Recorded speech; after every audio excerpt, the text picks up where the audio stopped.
Hey guys, you know who it is, what's going on, when it's happening, where it's at, and why we're here today. How you doing? It is I, the sublimely magnificent, big ugly himself, Omari Ellis, Feogrande on YouTube, and I'm here with my boy Superjaz. That's right, with the J. I hope The that was that J looked right. on his actually look this time, So I'm not saying it's the My S. S. There ain't no. Let, Super. let me get big, man. DC Comics gonna come for my head, but until then, Cam Newton literally did this for like a whole 2 or 3 seasons. That's his like Superman thing. Dwight it's one Howard thing. calls himself Superman. Everybody called himself Superman. It's one thing to do it. It's nothing to make your whole persona. Whatever.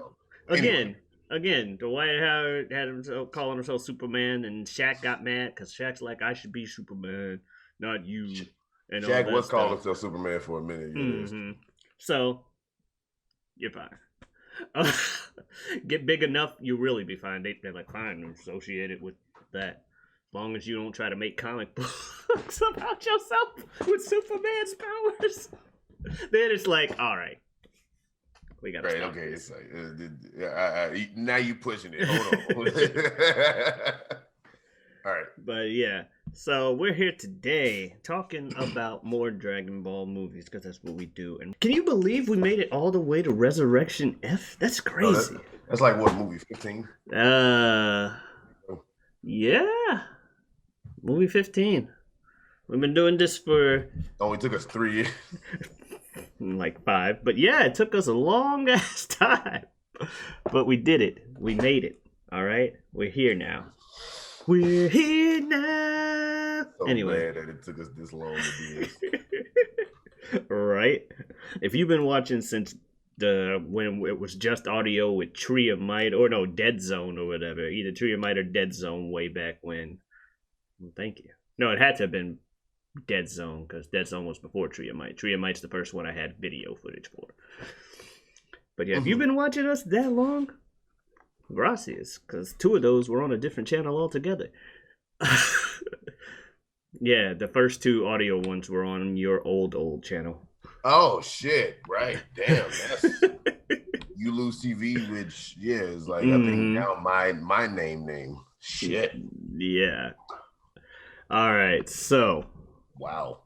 Yeah, that's crazy, right? It is. But yeah, so we're here talking about Resurrection F. It was a movie. We'll get right into it and how it goes. Starts off with something I don't think I'll ever get used to, and that's the Fox logo on a Dragon Ball movie. Fucking weird, man. I'm like, why? Why does this keep happening? Because you see like the real waves crashing with the little like Funimation or whatever logo. Yeah. And then Fox, and it's like, okay, like, yeah. So, we got that. Then we cut to, like, speaking of waves, it's like an ocean. It goes underwater. You see, like, animals, sea life being sea life eating each other. But then they go deeper. And it's in a random, very flowery forest. Very happy place. Sunshine, little stuffed animals playing on instruments. Just, yay! Little fairies flying around. Everything's so happy. And then we see this tree in the center. Beautiful tree, by the way. But it has this, like, little fucking cocoon hanging from flowers and shit hanging off of it. Yeah, there's a cocoon hanging from it. And then we see, in the center of the cocoon, we see Mecha Frieza's face. And he is just pissed the hell off. I love it. That's and they're like, "Hey, Mr. Pouty." Yeah, exactly. "Hey, Mr. Pouty Pants, how you doing?" And I love it because, like you said, it's Frieza's personal hell, and that seems like for a person like Frieza, that would be the most terrible thing for him. Just everybody happy around him. And we cut away to like apparently the Frieza Force remains. We got this dude named Sorbet. Sorbet. I was like, okay, y'all not even trying with the puns no more. I mean, but they never really tried anyway. So. I was saying they never really did. So we got Sorbet, telling people like apparently they're looking for the remaining Namecs. They haven't been able to find a new Namek planet in all these years. searching around the galaxy because apparently they're looking for the Dragon Balls, and eventually they decide we gotta go to Earth. That's the only way. We know where Earth is. We know that the Saiyan that beat Frieza is there, but we gotta be careful. We still gotta go there and get these Dragon Balls. And what I have to commend them on is they had the smarts to be like, they're like, let's just all go there, we need more people. Hell no. They can sense energy.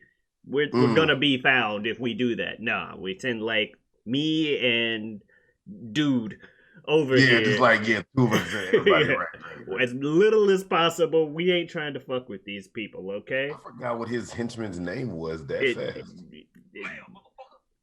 Yeah. It wasn't male, motherfucker. No, I'm sorry, folks. It wasn't that. But I'm just thinking, I was like, damn, I forgot what his henchman's name was that fast. And I'm like really trying to think, and I don't fucking remember. I didn't even put it in my notes. Damn. Kinda happy I didn't. Why is that? Oh, we'll get to it. But I'm just saying, but what I was getting at was just like, his henchman played a decent part in this movie, and I don't remember his name in the slightest. Oh, well. Yeah. But, yeah, the dude that went with Sorbet to Earth, they go and they're like, well, what about that girl that knows the Dragon Ball thing? No, we ain't fucking with... No. We got some other people aside from them that apparently know... so many powerful people. Right? Yeah, exactly. We got some people aside from them, because we're trying to stay far away from these fucking Saiyans. We got some people aside from them that apparently know how to find the Dragon Balls. Enter the Pilaf gang. The poor Pilaf gang, they're just trying to get their shit back up on, trying to get back on their feet. And here come more aliens like, sup, you gonna get the Dragon Balls for us.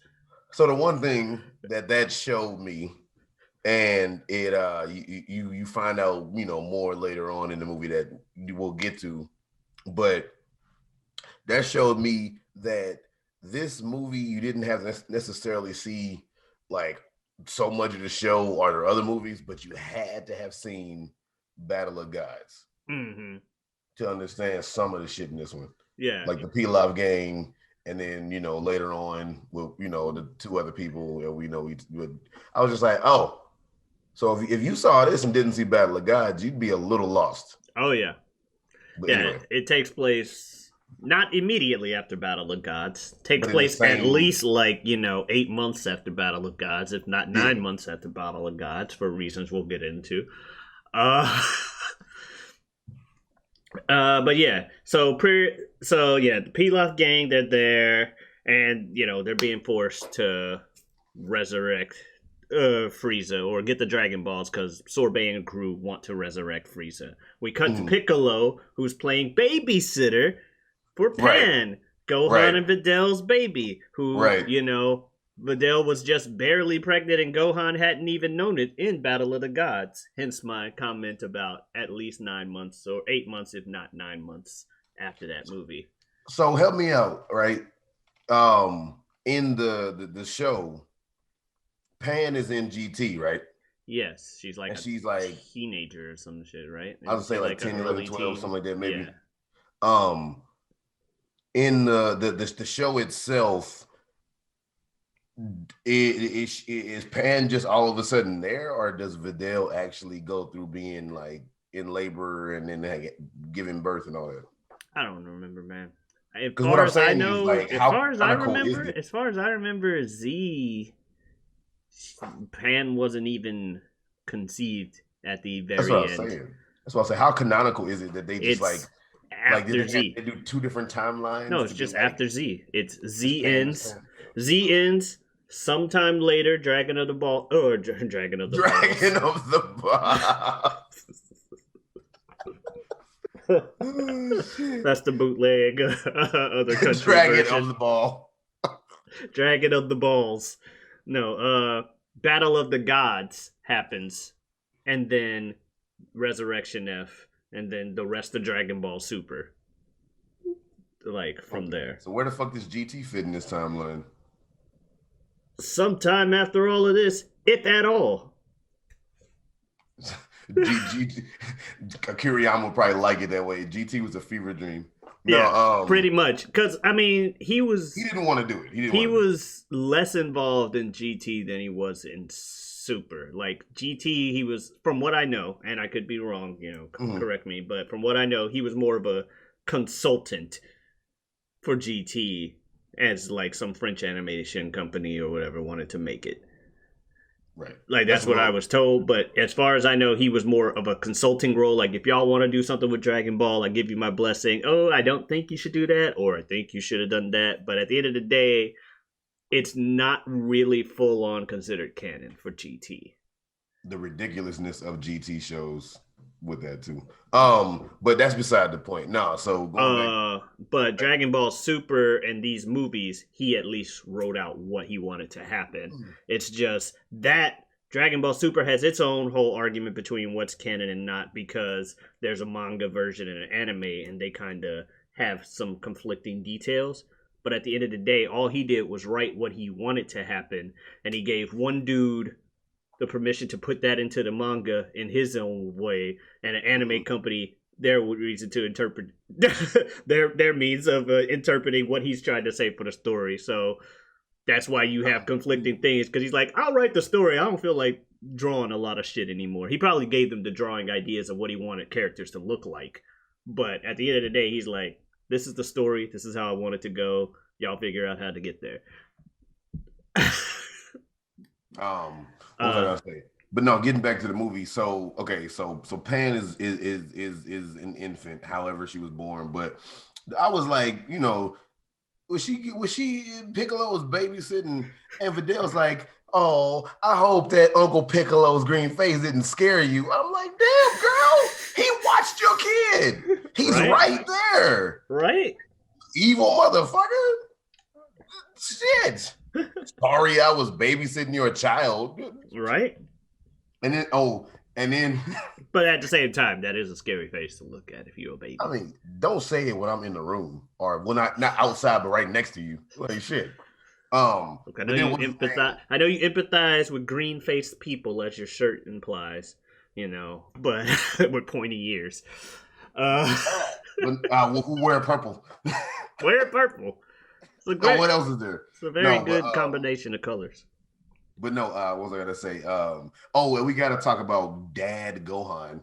Like, what the fuck? I hate. I thought it was hilarious. It's funny, but it looks like a dad. What the hell? He does, and he's got the glasses on, the tracksuit. But they're looking, and they're like, oh well, and Piccolo and him sense energy off in the distance, much like Sorbet and Dude were saying like they could do. But they're like, it's weird, but like, yeah, something's going on over there. Yeah, it is, but and they go ahead and do the wish for everything, and they get scared at one point because it looks like the aliens, because they were like plotting some shit.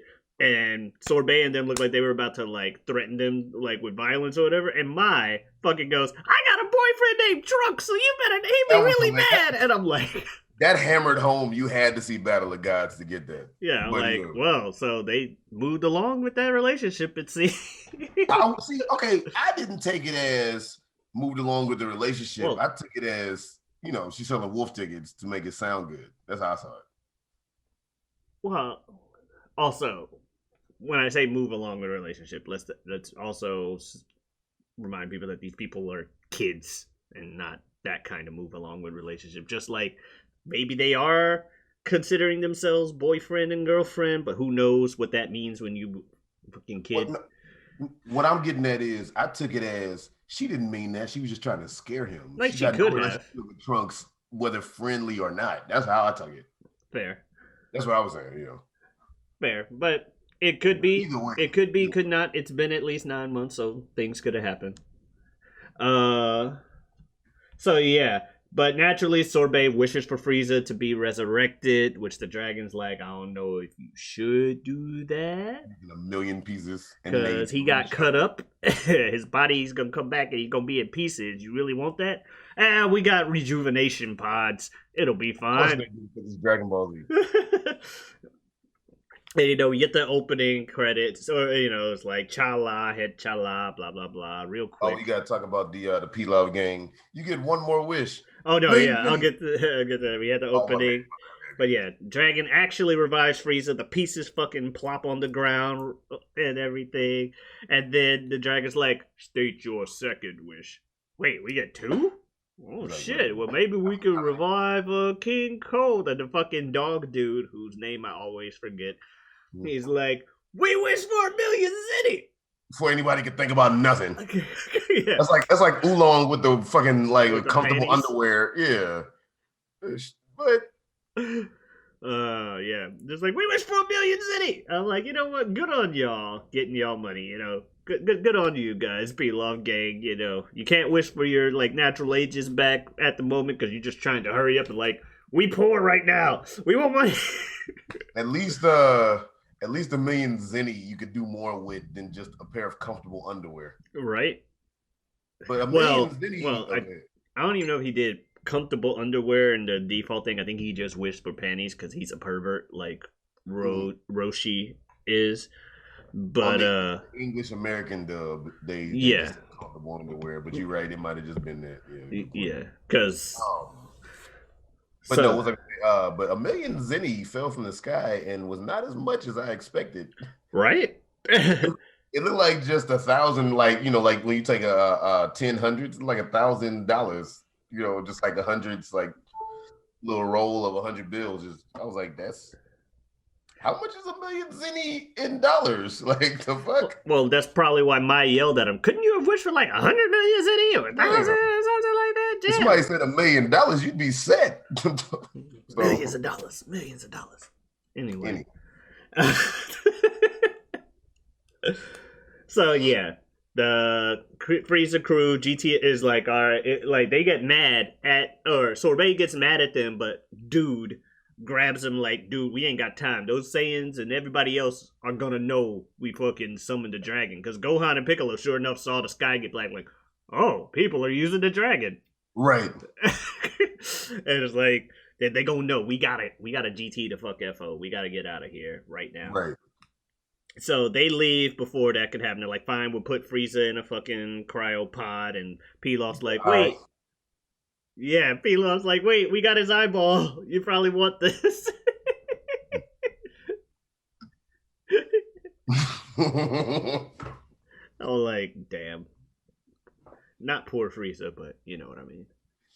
They put poor Frieza. They're like, poor Frieza got revived in pieces, but it's not poor Frieza because it's Frieza. He's fucking Frieza. Yeah. So they revive him. We start getting, and while they're doing that, we get a song that I was so happy they put in the movie when I first saw it. Like, because I actually saw this one in theaters. I didn't see Battle of the Gods in theaters. Seeing both of these makes me wish I saw them in the theater. Mm-hmm. Good. So yeah, I was so fucking hyped when that music kicked off. It was a song by Maximum the Hormone, who you may not know, Jazz. But that Frieza song that they had with the like rock stuff, Frieza, that released like 2009, 2010-ish.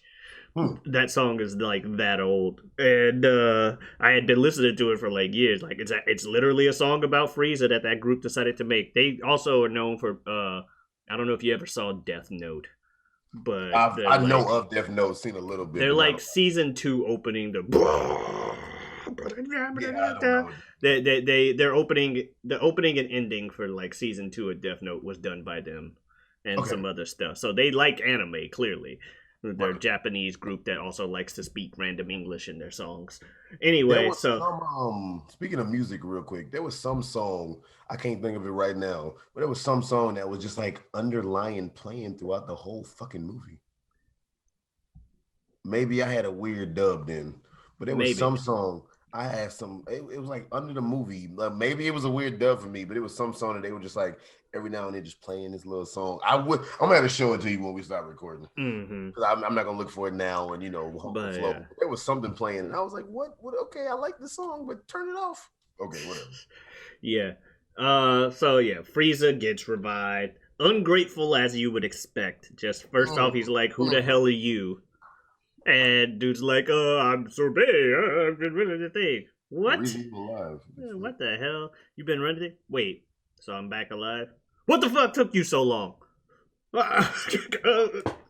It's really hard to do shit, and also we had to find the Dragon Balls and all this stuff, and he just literally shoots a mofo just because, just to be like, just shooting this guy.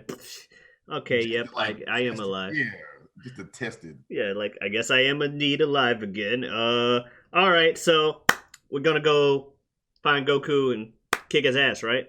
What? You want revenge immediately? Lord Frieza, don't you think we should like wait? Kills a guy, kill, dude, the dude that I said we don't know his name. He's like, but Frieza, don't you think we should wait a bit before so? And Frieza kills him. Frieza kills, yeah, just boop. Out the spaceship you go. You dead. The air vacuum sucks out a whole bunch of other people. Like this month, they were like, in case you forgot who Frieza was, there you go. Exactly. In case you forgot, this dude is unrepentingly evil.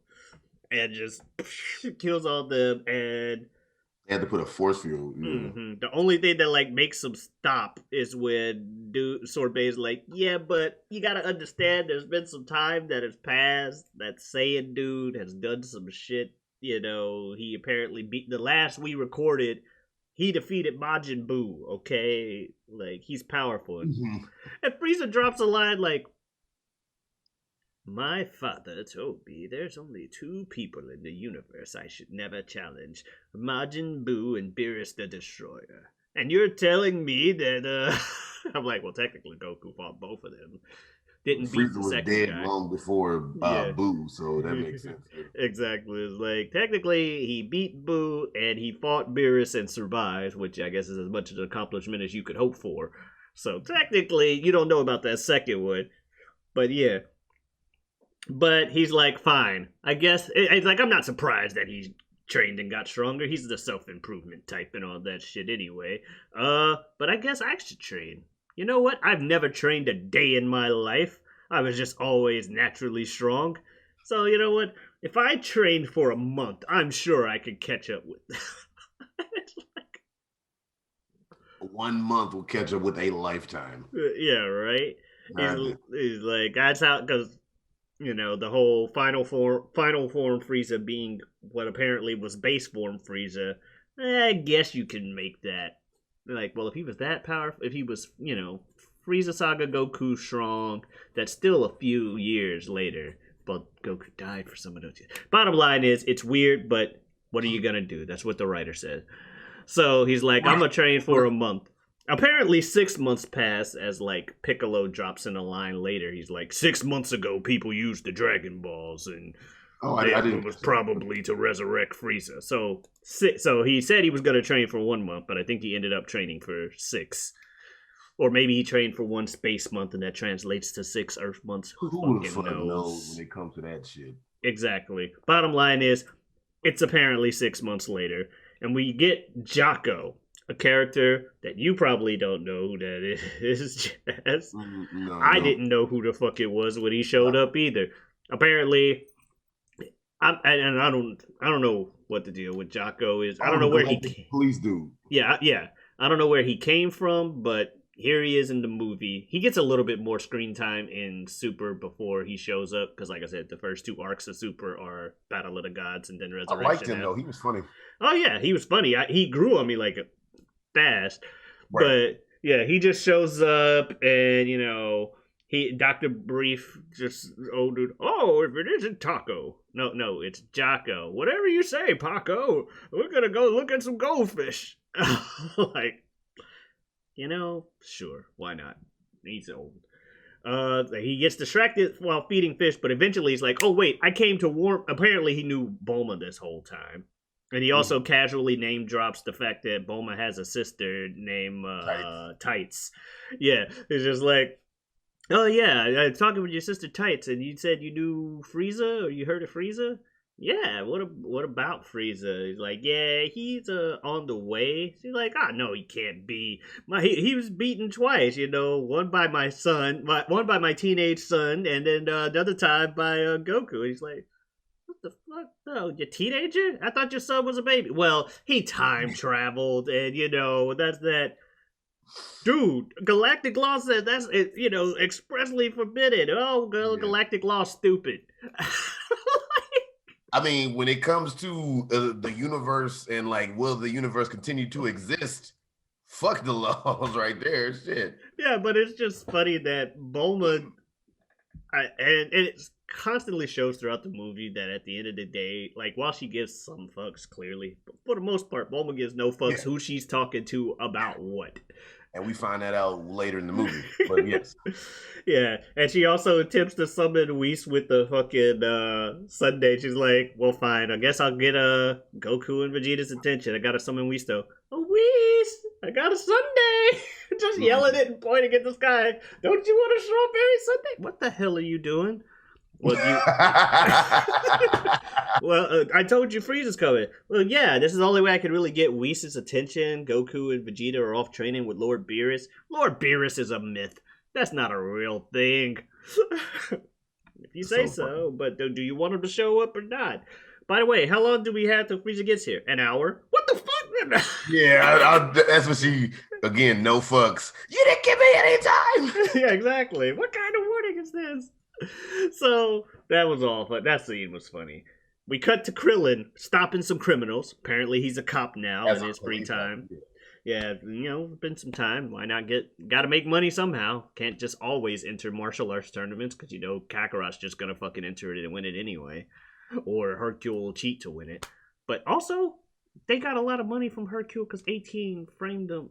You don't need the money. But apparently he just felt like stopping. He's a cop. Whatever. He needed something to buy his time. Yeah. And he's a righteous individual. Exactly. I'm thinking about it too hard. He's a cop. And I'm not sure why he bothers with the vehicle at all. That was one of the weird things to me because he's like chasing the criminals down the street. They're in their vehicle and he's like on his little floated thing, which eventually they're like crashing through things and he's like, okay, fuck this. They think they're getting away. He actually does just kind of run ahead, just crash, stop them. Phone calls. It's Bulma calling him. I laughed in the theater because his ringtone is based off the first theme, the first Japanese theme for One Piece. Oh shit! And at first I just laughed because I knew Oda and Toriyama, kind of have a buddyship or friendship in real life. Okay. And I thought that was just a shout out for that. But no, it actually went a step deeper because Krillin's Japanese voice actor is the voice actor for Luffy, who's the main character of One Piece in Japan. Yeah, they're the same voice actor. So it was a nod two ways. Yeah, it was literally. So yeah, it was a nod two ways, but it was mainly like, oh, of course he's gonna have his own fucking ringtone. I was gonna tell you real quick with the cop thing when he stops him. I thought it was so dumb. I mean, not like dumb, but just like, all right, y'all, that was a little corny. When Krillin stops the criminals and he goes, okay, but you broke the law, and then kicked him in the stomach. I was like, did you have to say it like that? Okay, all right. Like, you broke the law. Kick, like, really? We had because they were like, what are you getting in front of a car for? That's dangerous. I'm dangerous. You broke the law. Like the way I was like, all right. Anyway. But he does, go home and 18's like, I'm coming with you, right? I am stronger than you. I should probably come with you to help with this stuff. And he's like, yeah, but I want you to stay with the baby. If you really want to help, though, just cut my hair. I feel like going old school, which is cool. We get old school bald Krillin that everyone's used to. We get the scene of her giving him a haircut in the barber chair and shit. Yeah. And they're like talking about stuff. And it cracked me up like when he left, he's like, all right, honey, I'm off. And he's so cool. It's like, okay, if you say so. Which, I mean, he kind of is.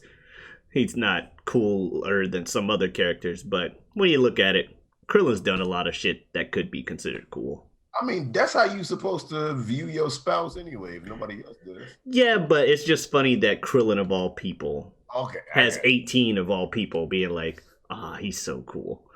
You know? I get you.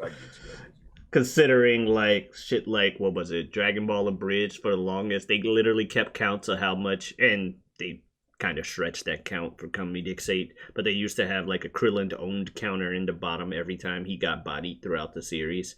Although when he hooked up with 18 in a custom scene they made, they destroyed the owned counter. Like it got reset back to 0. Like that's enough. That's a big enough win for anything to mark out the rest of the stuff he did. Frieza's like, okay, I'm going to go ahead.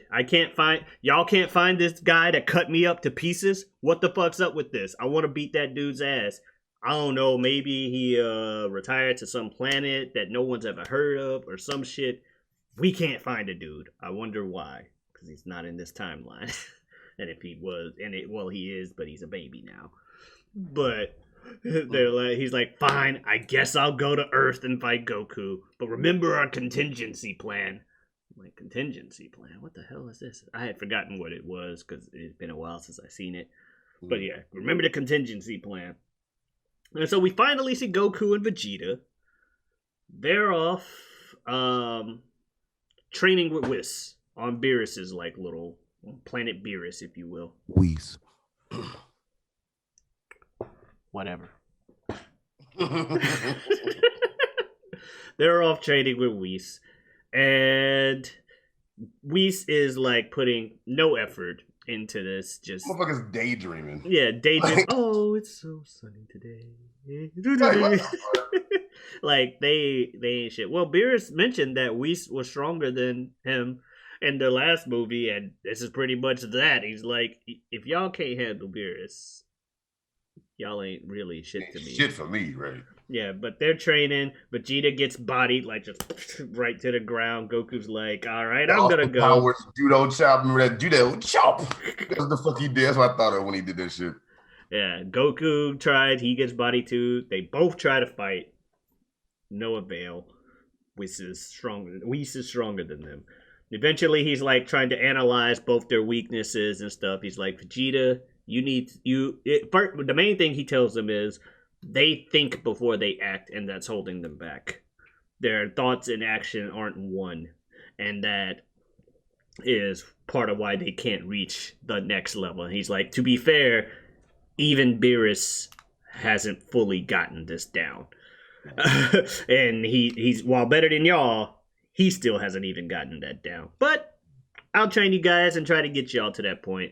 He also mentions specific stuff about them that we know. He's like, Vegeta, you think too much and you're too stressed out when you fight. You're trying to overanalyze things and that's what causes your reactions times to be late and stuff like that. That's why you can't catch up with Goku. And Goku's like, ha, he got you there, Vegeta. Well, at the same time,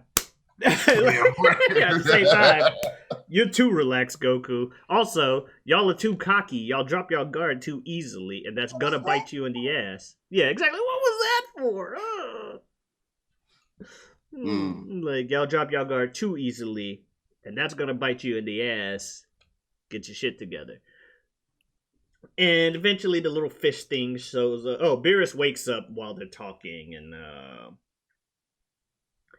he's like sleepwalking, and he like sneezes and blows a planet up. I was like, this motherfucker sneezes are powerful.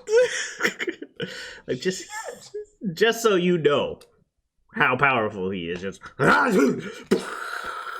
like his sneezes.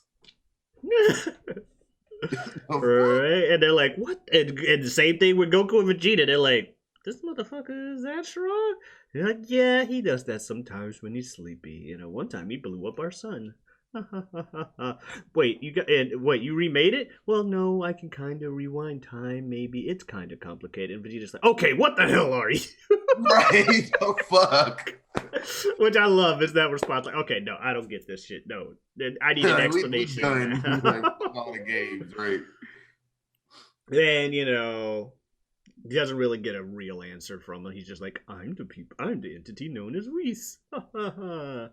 And Beerus eventually fully wakes up and finds out that, they're like, why the hell are y'all here? And it's like, well, they're pretty much getting strong for strong's sake, because Beerus is like, you ain't trying to come after my title of Destroyer, are you?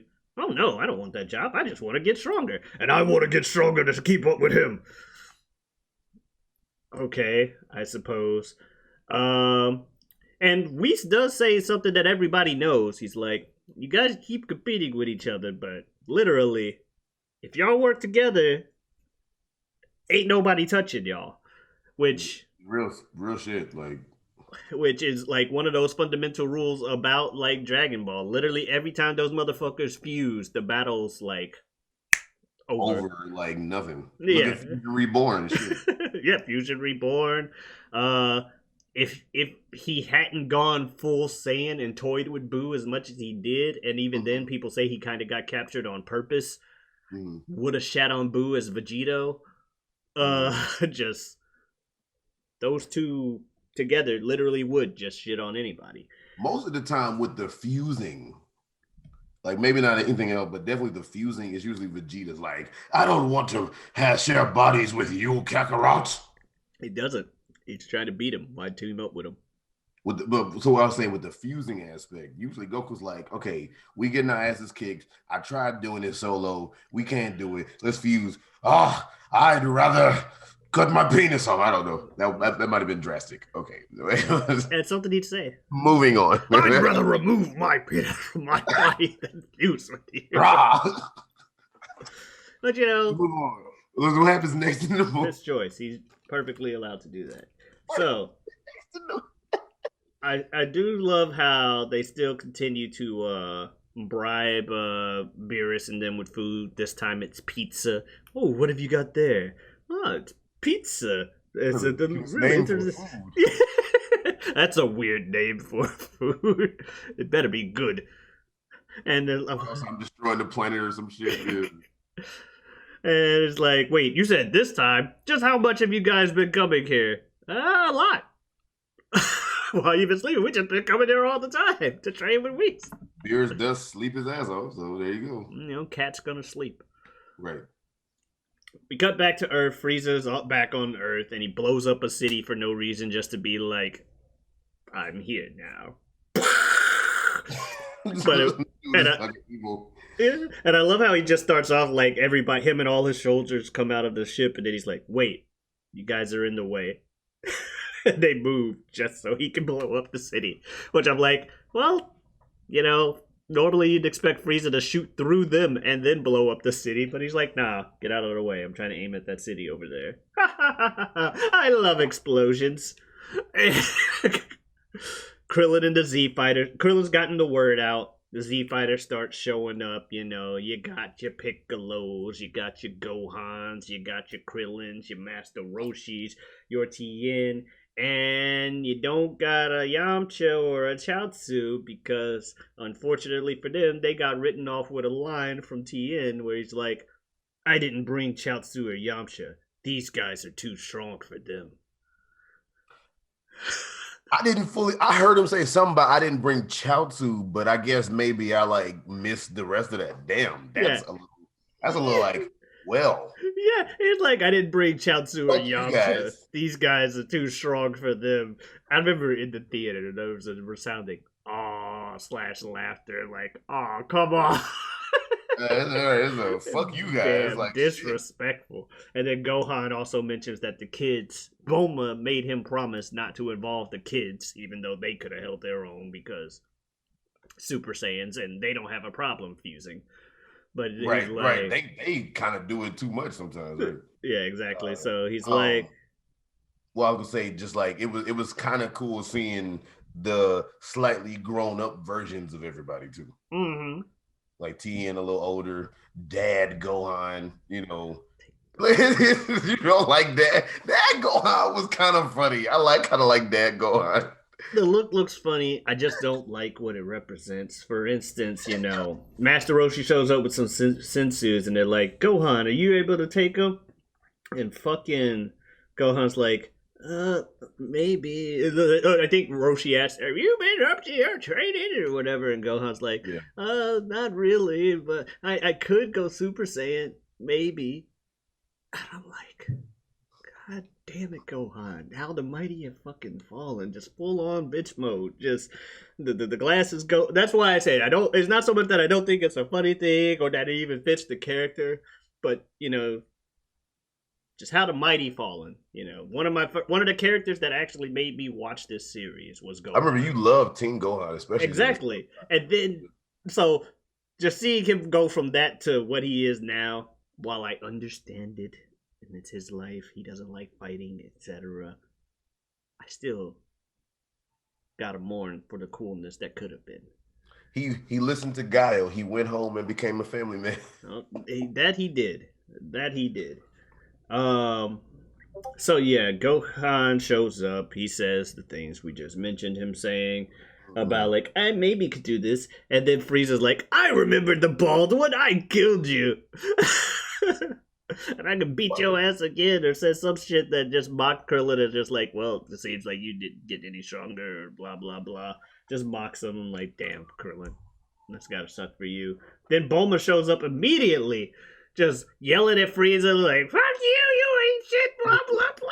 Boma gives no what's. God damn. I love it. She just bitch at whoever she wants, and then eventually she's like, "I'll kick your ass." All right, Gohan, you strong enough to beat him now? Not really. I don't know if I could handle. Maybe I could handle a few of his men. And I'm like, God damn it, Gohan, stop being lame. For the love of God. He was on paternity leave, and then he had to make sure that he had to be there for his daughter and his wife. So no, I'm joking. And remember, he said he could maybe go Super Saiyan. This is post Mystic Gohan. Yeah. He can't even do that's out of the question at this point. And I'm like, he ain't even great Saiyan man right now. Come on. This motherfucker's in a goddamn tracksuit with some glasses. Yeah. You ended Z as being known as the strongest non-fused character. And now you're here. Real talk though. So that was one of the things that like that's why I was like, God damn it, Gohan, stop being so fucking lame. But and then once Bulma hears that, she's like, at the same time, why not wait a second, Frieza? Goku's on his way back. I'll give him 10 seconds. Right. Everybody was like, 10 seconds? Damn. And then, and especially Bulma was like, well, you know what? Fuck you! Like she went from fuck you to actually, you know what? Since we can't fight you, maybe just give us some time. No, well, fuck you anyway. Fucking Bulma. So all Frieza's like, fine, soldiers go after them. Roshi's like, yeah, it's about 170 soldiers each. We should be able to do it according to my calculations. We should spread out. Z fighters go to work, Roshi included, which I liked watching the movie. I was happy seeing Roshi, go in there, Kamehameha all Jackie Chunned up, which is still fucked up about the Chaozu and Yamcha thing. Roshi's out here. Right, he motherfucker couldn't Wolfang fist a few people, goddamn. Jesus Christ. But I was gonna say, no, it was this scene that kind of started, like, kind of got the ball rolling, and with several other scenes in the movie where I was like, this is what Dragon Ball Z is. They didn't do any super fast fight scenes, and there were more scenes like later on, but they didn't do any super fast fight scenes. They just let you see everybody fighting for an appropriate amount of time, and you could just see people doing moves, whooping ass. And then later on, you see more of that, and I was like, there we go. Because I'm going to go back to it. BoJack Unbound. Time to fight. Over. I was like, no. So I was like, okay, cool. Here we go. This is Dragon Ball Z. This is what a Dragon Ball Z movie should have in it. And then we fight and it's not over fast. Everybody's doing what they do. So that's why I was like, I like that. Mm-hmm. I did too. I actually enjoyed it, all the like action stuff. Fucking Jocko got his thing on when he did the little like spin move, shooting everybody. Did his fucking Jocko pose. And it just,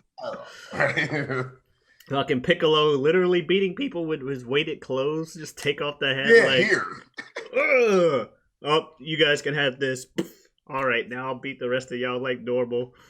Fucking tri-beams from Tien, Kamehamehas from Master Roshi. Tri-beam motherfuckers in a tunnel and like fucking killed a lot of people. I was like, damn. Only for like more to like swarm in right after. I'm like, whoa, fuck. Right. Fucking Krillin's going around the woods like a fucking Star Wars fucking speed chaser thing. You remember the thing on, I think it was Return of the Jedi, where they're on the speeders going through the forest? It's a signature scene. It looked like that, but without the vehicles. There's Krillin flying through the forest doing that shit. Falls into a tree. But eventually, you know, they get enough upper hand on Frieza's men and stuff. I like the banter between everybody and all that stuff. And eventually Krillin starts passing out the sensu beans to people.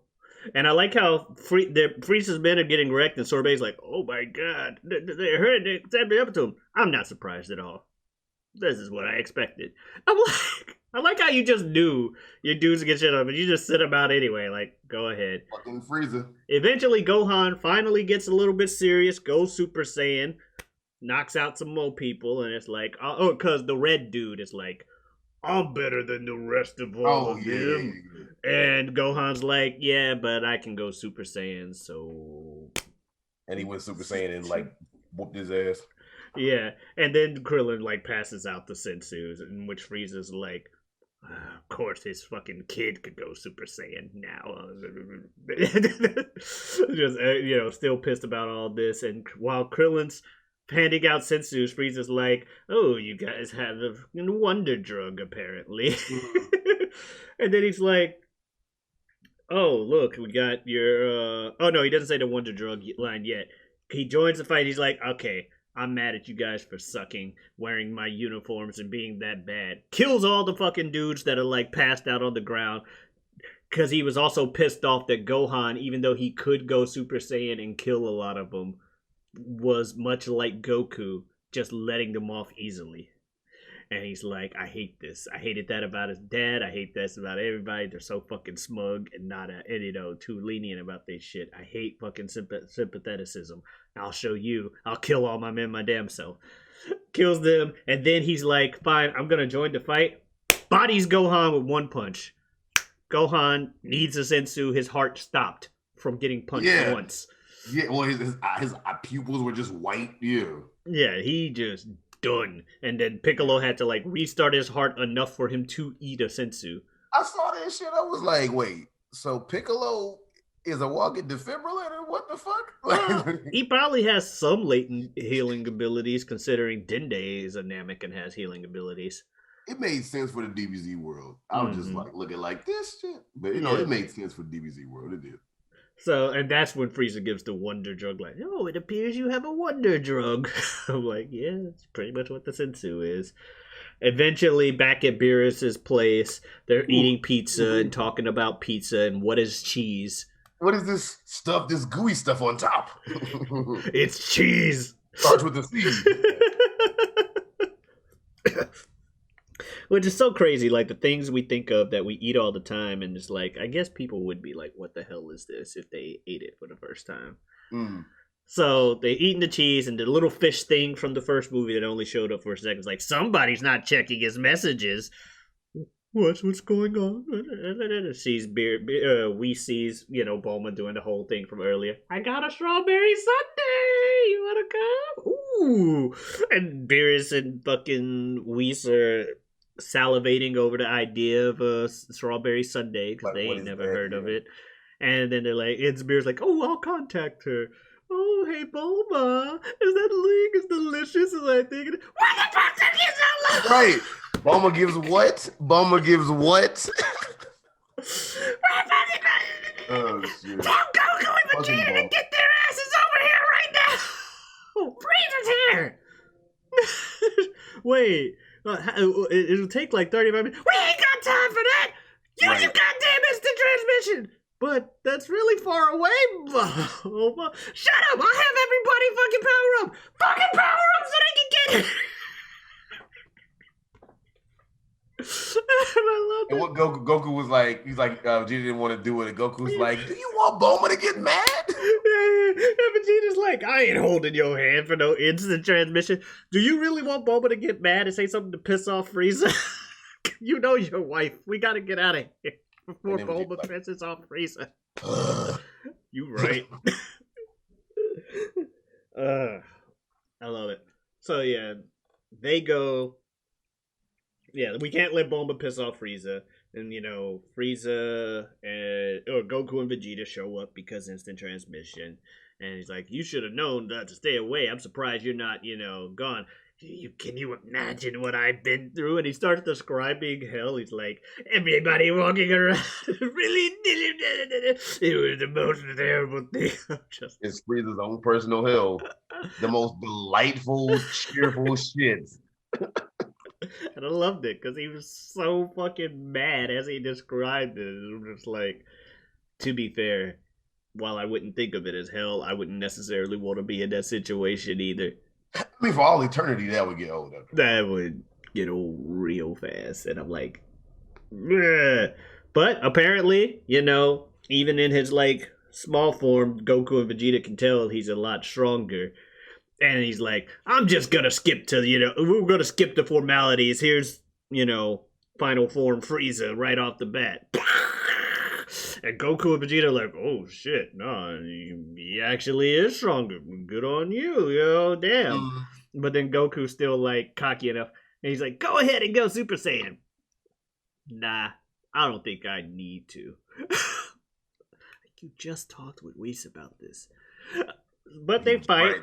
Just talked about this, right? They fight, and it seems the cockiness is kind of justified at first, because kind of going back and forth with him, and everybody's watching, and eventually Vegeta gets mad and just punches Goku, and we're like, what the hell? Punch him in the jaw and shit. And then he's like, God damn it, I said I wanted out. You said you let me have my turn too. Give me my turn.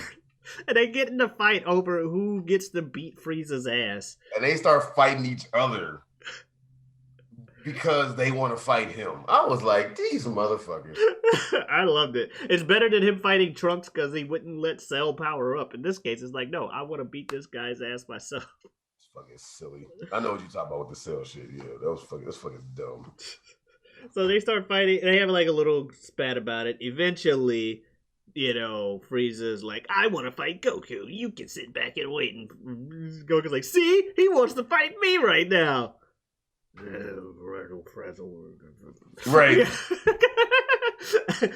And they started fighting, and was it Krillin was like, "Come on, guys!" Like everybody was watching, like, "Really? What the fuck?" Oh yeah, literally everybody's like, "Of course they would. Why wouldn't they?" They could easily team up and win this instantly, but they don't. So eventually, Frieza's like, "All right, I'm gonna show you my new form." And he powers up to his new... Wait, who powers up first? I forget if it's him that powers up first or Kakarot. You talking about the God mode? Goku went no, God Goku powered up first. I thought Goku went God mode after Frieza. No, they both mentioned that they both mentioned they're holding back, and they can tell each other are holding back. And Goku's like, what do you say we actually make this serious then? And he goes straight to fucking Super Saiyan Blue. Enter Super Saiyan Blue. Or, as people, which is pretty much Super Saiyan God without the ritual, but also stronger. Shouldn't it have been red?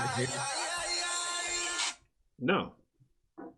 Super Saiyan, it's a separate transformation. That's what I'm saying. It's a separate transformation from Super Saiyan God. Okay. And it's also been referred to canonically since then as Super Saiyan God Super Saiyan. Or Super Saiyan Blue for short. Yeah, it's pretty much like you go Super Saiyan God, you tap into whatever that entails, and then you go Super Saiyan on top of it. You get Super Saiyan Blue. It's Okay. stronger than Super Saiyan God, but God energy and stuff too. And you don't need a ritual for it. And I'm guessing because Goku mentioned he can kind of tap into that Super Saiyan God ability at the last movie because he had a taste of it. Mm-hmm. That's probably how he got to it with training and stuff via Whis and all that stuff. Yeah. But he's like, haha, I've got this now. And even Frieza's like, what is this? Super Saiyan with blue hair dye? Like, what the fuck are you doing? He's like, this is my new form. I'm a god now, if you say so. Frieza transforms into Golden Frieza. Which... What do you say? Just to make it easy for you to understand, we'll just call it Golden Frieza. Yeah. And I was like, translation, the writers were like, we're gonna make this sound complicated, but it's just Golden Frieza. Like that's what I thought the writers were thinking when they wrote it. Let's just name it after the fucking color. We could give it a cooler or random sounding name. That was the writer's way of saying that. Yeah. What were you gonna say though? Well, yeah, because he's like the same thing. Because he's like, I know it might be a little gauche to be gold or whatever right now, but I think it's time to point over just for your simple mind. We'll call it Golden Frieza. Why not? So they enter the fight. Goku still not really taking him seriously, and neither is Vegeta because, like, the second he transforms, Vegeta's like, Kakarot. First, when he transforms, Goku's like, so Vegeta, you want your turn now? Don't go pawning him off on me just because he transformed. He said he wanted to fight you anyway. And then, fight goes. Great fight between the two of them. Again, I love that they let the fight linger. Mm-hmm. It was actually a back and forth. Yeah.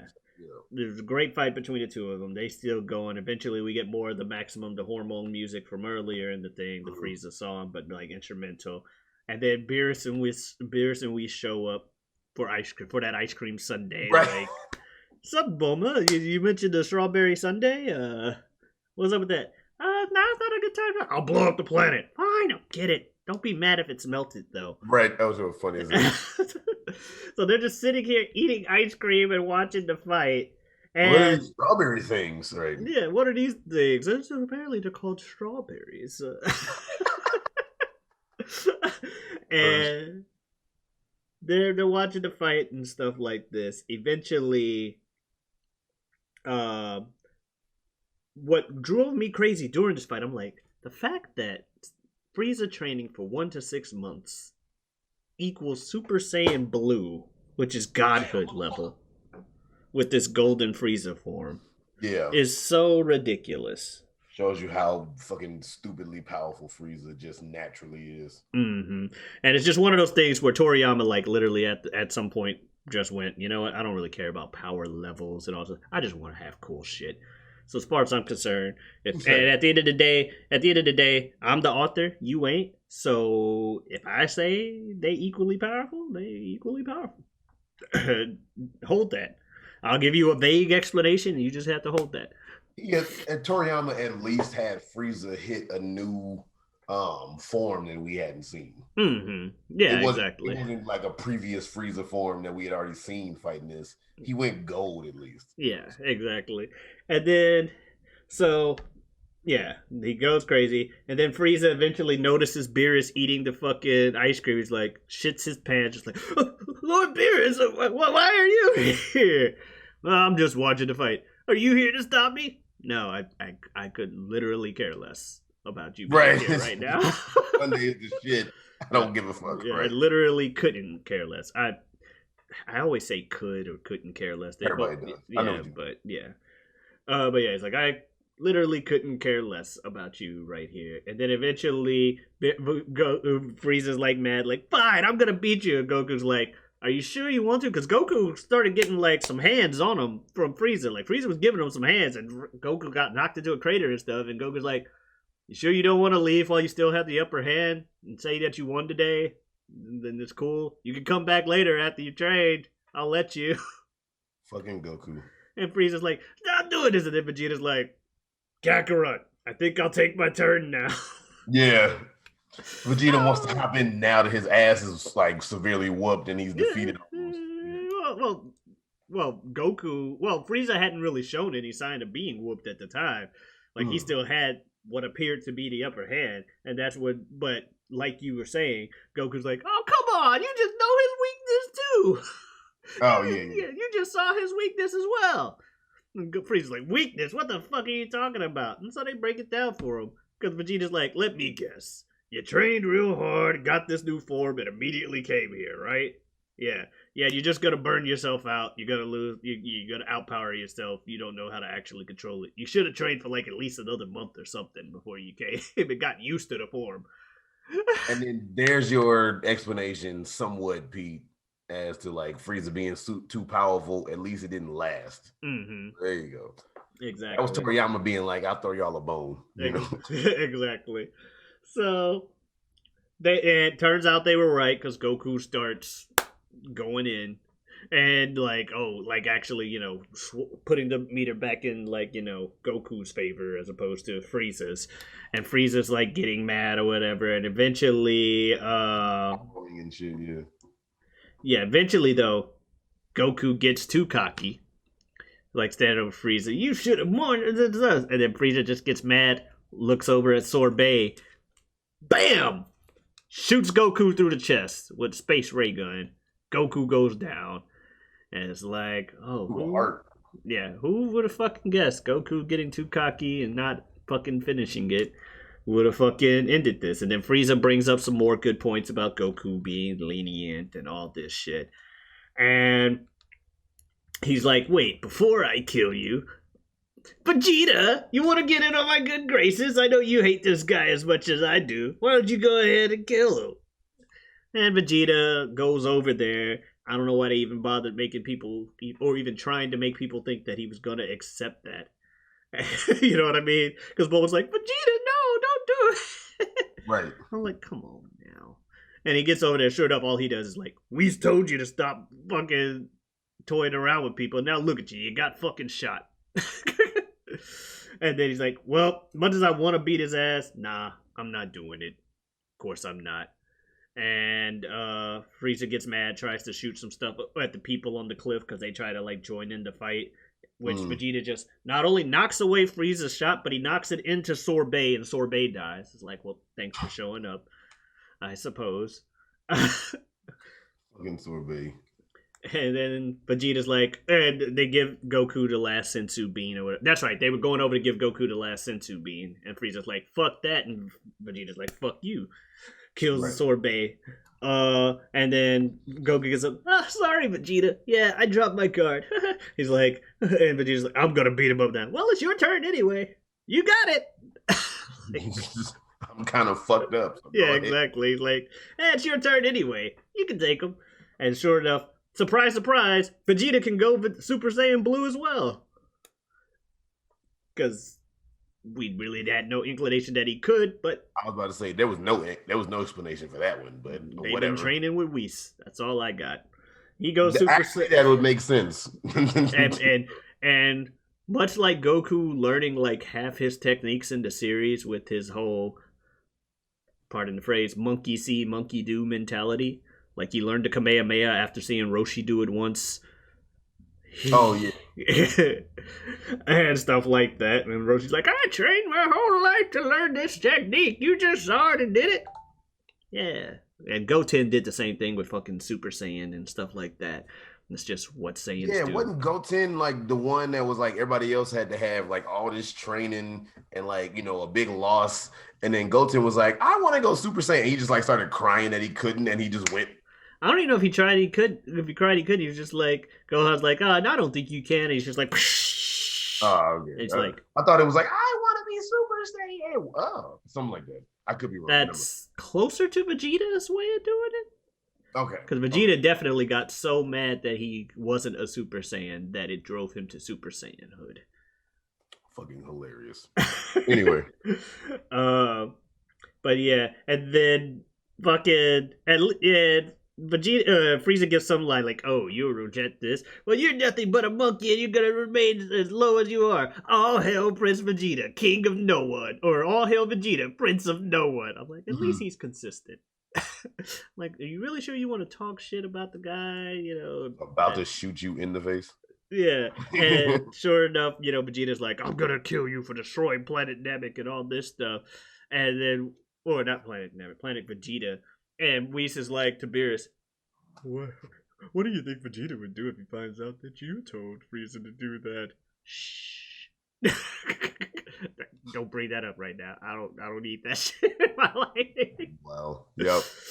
Uh, but yeah, Frieza gets his ass whooped, powers down, and he's like, "Wait, what? What are you talking about?" Proving Kakarot and Vegeta right. He couldn't handle the form in his body because he hadn't trained enough.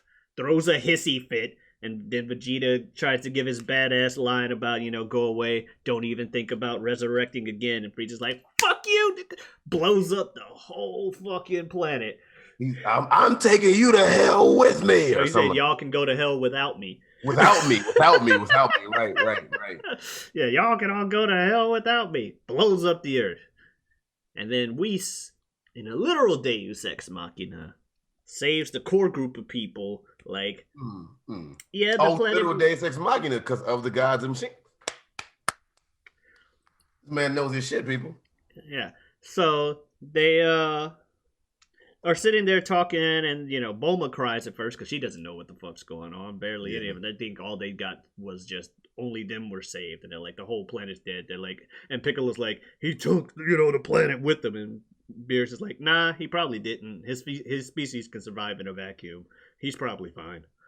Like, if that don't show you how evil this man is. Yeah, well, it's like the same thing with like Namek, where he blew that up. Why he was willing to blow that up because he's like, "Yo ass can't survive in a vacuum. I can." That's why it's believable too, because the fact that he blew up Namek, it's believable that we know Frieza can blow up planets. Mm-hmm. Yeah. Yeah, so he's like, "I'm gonna do this," and Whis is like, "Well, I can only rewind time 3 minutes, and I'm only doing it pretty much this one time. But we can go back, but you better do your shit right. I keep telling y'all to stop dropping y'all guards and shit. Right, get to work, damn it. We got 3 minutes. Get to fucking work." So he rewinds time. We get the, Vegeta hand up, kill speech, and then Frieza's starting to throw his hissy fit, and then Goku's just like, "Frieza!" What? Kill steal. And, remaining the only guy that can actually be allowed to beat the main villain from anything.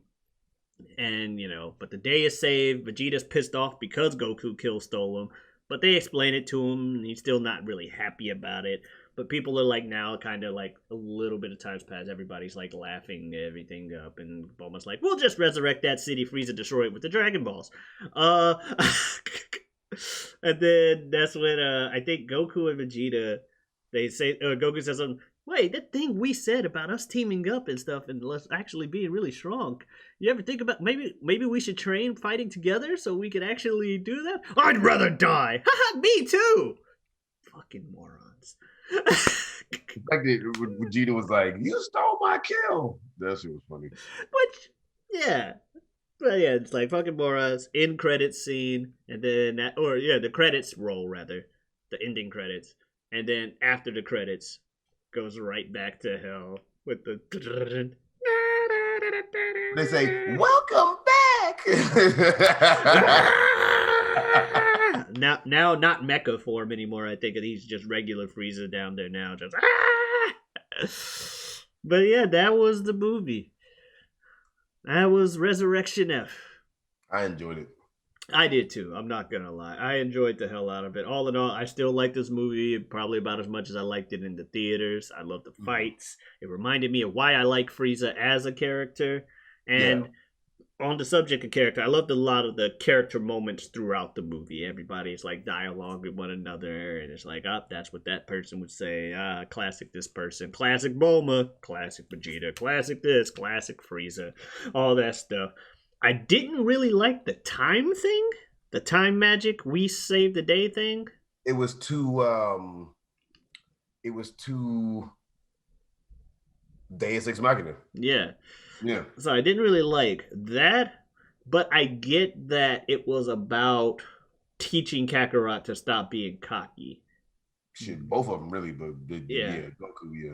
Though I feel like Vegeta having the more actual hatred toward Frieza and want for revenge of destroying his home planet, I felt like he should have gotten the kill after the sneak attack, and also, or he should have gotten the kill on Frieza. And also, I feel like the gunshot from what's his name should have driven that point home to Kakarot anyway. The gunshot from what's his name? Sorbet that Gunshot. shot Goku with the Oh, space okay, gun. yeah. Like that should have drove that point home about dropping your guard and stuff anyway, without you needing Frieza blowing up the planet in time magic. It shows you how stubborn Goku can be, I guess, that he needed a whole planet to get destroyed for him to realize. But at least they did mention that Whis had that power earlier on in the movie. And so he didn't just pull it out his ass. I was gonna say that, but yeah. But yeah, at the end of the day, I'm pretty sure that I like it more than Battle of the Gods. And I enjoyed that movie. But I like this one because it's more fighting throughout, I guess. It's what I like about Dragon Ball as a series, the fights and the characters. We got both of those. So, yeah. I don't remember what I rated Battle. What did we rate Battle of the Gods? Was it like 8.5 or something? I want to say we gave it like an 8 or an 8.5. I think we gave it an 8. I'm willing to give this like a 9. I love it.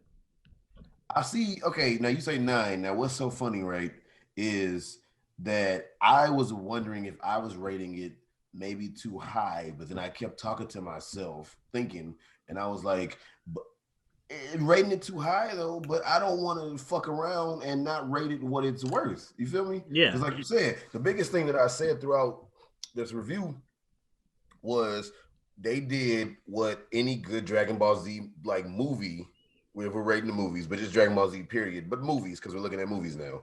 They did what any good Dragon Ball Z movie should do. They gave you enough story, but they didn't make it just on the story, and then the fights were actually good, and the fights didn't just end. Oh, I agree. One thing I really loved about Wrath of the Dragon was Wrath of the Dragon had a great story. Mm-hmm. The fight just ended so fast. And then I can't think of any other movie that had just fighting, but what I loved was there was a good enough story, but then the fight scenes actually stayed on there and we saw them fighting. And Battle of Gods was a little more fan servicey, but I could get that because that was, here's a DBZ movie after all these years, everybody. Here's fan service for you. You haven't seen everybody. Here you go. This was good because it was all the heroes we love with one of the most beloved villains coming back. And it was everybody together. And I got to keep saying the fighting was good, but the story was good. And I was going to mention, if they hadn't previously mentioned that time travel shit, then Whis doing that would have been like, okay, how in the fuck can he do this? But the fact that they mentioned it beforehand let me excuse it because it was like, okay, he said he could do it. So now we did it. All right, cool. Seeing the Pilaf gang after seeing them in the Battle of Gods, that was a nice little touch. And they didn't overstay their welcome. So that was cool too. But that's why I say you was saying like you rating a 9. I was looking and I was like, I don't want to rate this much below an 8. I don't really want to rate it an 8. I'm thinking 9. I was like 8.5, but then I was like, bruh, I might just have to say 9, man. Yeah. Because I was thinking 8.5. But then I was thinking and I was like, maybe I'm rating 8.5 just because I don't want to rate it too high. Why don't I want to rate it too high? Rate it what it's worth. It's worth a 9. I agree with you on that one. 9, like that's gonna be that for me as well. Like I would probably hold the Whis thing against, like you said, if they hadn't mentioned it earlier in the movie, and if it's not a power that would make sense for the right hand of a person as powerful as Beerus, who can sneeze planets away and blow shit up on accident. It's like, okay, you can't just literally destroy everything. Let's fix that. Yeah, so it makes sense for a guy that's like alongside him to have a power like that to fix mistakes. They explained his powers enough that it wasn't like, okay, he's very powerful, but it's like, okay, no, this dude is so powerful. Time travel kind of makes sense. So yeah, and I don't know if it's the It's not the Chekhov's gun. It's another thing of writing where it's like if you're gonna use something in the third act, establish it in the first act, which they did. That's Chekhov's gun. Usually Chekhov's gun is an actual physical thing, but that's Chekhov's gun where it's like if you introduce something that seems to be nonsensical or have no like meaning, then by the end of the act, the play, whatever thing, it should come back. Yeah, so that's why I said I didn't think it was quite Chekhov's gun because it was like, hey, physical. I see this, that better show up. Like if we would have mentioned the time ability and it not show up, I don't think pointless. Yeah, kind of pointless, but it also is a way of writing off like or explaining what he can do, kind of deal. Just like. Because it leading to Vegeta asking, okay, what the hell are you? And he's like, wouldn't you like to know? It worked in that regard. That's why I'm like, I don't think it's Chekhov's thing. Because it's not like I had that, even my first time watching it. It's not like I had that in my mind the whole movie. Like, when's he going to use the time thing? When's he going to use the time thing? So that's why I'm like, it's not quite that. It's some other thing that's used in as much as Chekhov's gun is that it's like, this is a rule you have to follow in writing where if you have something, you better make sure you establish it early on. I get what you're saying. What you're saying is it's akin to Chekhov's gun. It's just Chekhov's gun is usually physical, but it's the same principle. What you're talking. Yeah. But no. Good so yeah, 9. 9. 999 in this case means yes.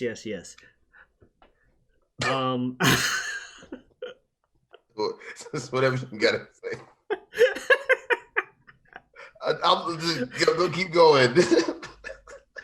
I think that's a good enough point to start to wrap up. So yeah, Superjaz. What you got on the thing? Word. Plugerific. If you want to follow your boy Superjaz, you can go ahead and check me out. Oh, I thought he was gonna say it. Never mind. You can go ahead and check me out. That's Superjaz. Superjaz. You had to catch me off guard. I get it. That's all one word. SUPERJAZ. And you can go ahead and like the Facebook page. You can go ahead and follow me at Superjaz2. That's SUPERJAZ number 2 on Twitter. And you can follow me on Instagram, Forever Superjaz. Forever spelled correctly, and all one word.